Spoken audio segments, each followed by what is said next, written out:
Antes de começarmos o vídeo, gostaria de pedir para você se inscrever no canal, curtir o vídeo, compartilhar com seus amigos e deixar nos comentários qual lei que você quer gravada. Capítulo 3 das penas. Artigo 12. Independentemente do ressarcimento integral do dano patrimonial, se efetivo, e das sanções penais comuns e de responsabilidades civis e administrativas previstas na legislação específica, está o responsável pelo ato de improbidade, sujeito às seguintes cominações, que podem ser aplicadas isolada ou cumulativamente, de acordo com a gravidade do fato.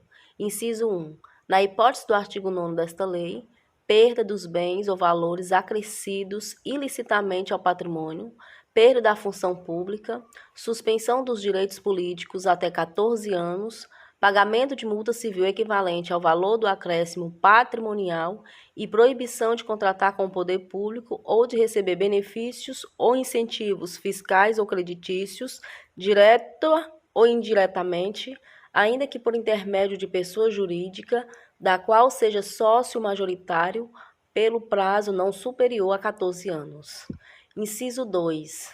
Na hipótese do artigo 10 desta lei, perda dos bens ou valores acrescidos ilicitamente ao patrimônio, se concorrer esta circunstância, perda da função pública, suspensão dos direitos políticos até 12 anos, pagamento de multa civil equivalente ao valor do dano e proibição de contratar com o poder público ou de receber benefícios ou incentivos fiscais ou creditícios, direta ou indiretamente, ainda que por intermédio de pessoa jurídica, da qual seja sócio majoritário, pelo prazo não superior a 12 anos.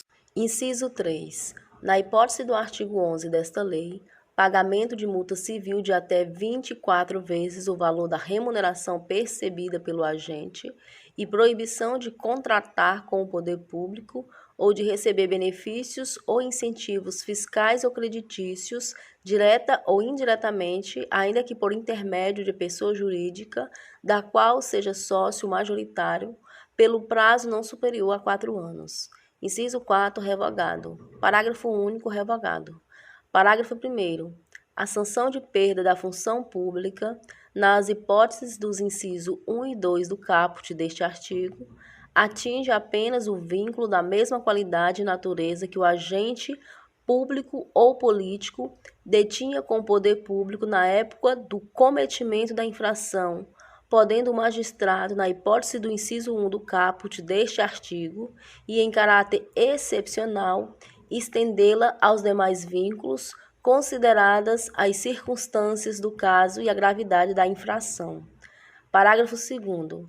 A multa pode ser aumentada até o dobro, se o juiz considerar que, em virtude da situação econômica do réu, o valor calculado na forma dos incisos 1, 2 e 3 do caput deste artigo é ineficaz para reprovação e prevenção do ato de improbidade. Parágrafo 3º.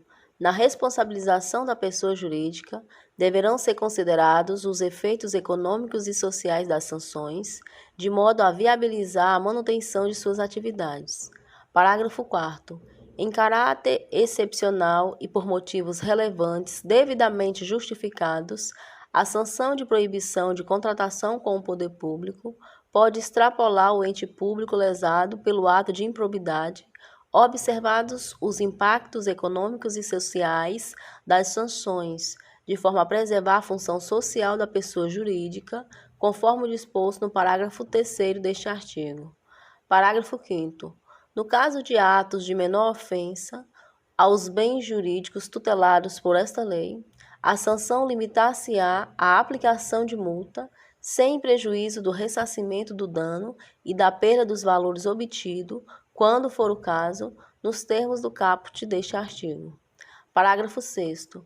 Se ocorrer lesão ao patrimônio público, a reparação do dano a que se refere esta lei deverá deduzir o ressarcimento ocorrido nas instâncias criminal, civil e administrativa que tiver por objeto os mesmos fatos. Parágrafo 7º.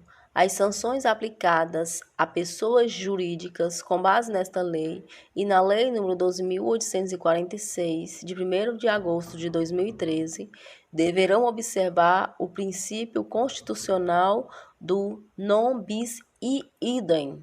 Parágrafo 8º. A sanção de proibição de contratação com o poder público deverá constar do Cadastro Nacional de Empresas Inidôneas e Suspensas, CIS, de que trata a Lei nº 2.846, de 1º de agosto de 2013, observadas as limitações territoriais contidas em decisão judicial, conforme disposto no parágrafo 4º deste artigo. Parágrafo 9º. As sanções previstas neste artigo somente poderão ser executadas após o trânsito em julgado da sentença condenatória. Parágrafo 10. Para efeitos de contagem do prazo da sanção de suspensão dos direitos políticos, computar-se-á retroativamente o intervalo de tempo entre a decisão colegiada e o trânsito em julgado da sentença condenatória. Capítulo 4. Da Declaração de Bens. Artigo 13.